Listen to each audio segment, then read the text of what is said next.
আসসালামু আলাইকুম।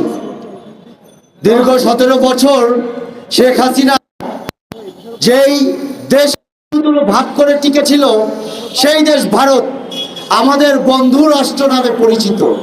কেমন বন্ধু রাষ্ট্র? 5 আগস্টের পর তাদের পরিচয় মিলছে, আমরা তাদের পরিচয় পাচ্ছি।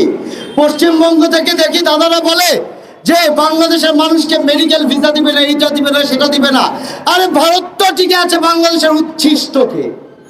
আর সেই বাংলাদেশের উপর হুঙ্কার দিয়ে বলে বাংলাদেশকে ভিসা দিবে না। বাংলাদেশিরা যদি পশ্চিমবঙ্গে আজকে না যায়, এই ভারত না খেয়ে মরবে, না খেয়ে মরবে। খুব সংক্ষেপে একটা কথা বলবো, ভারত হটাও, বাংলাদেশ বাঁচাও।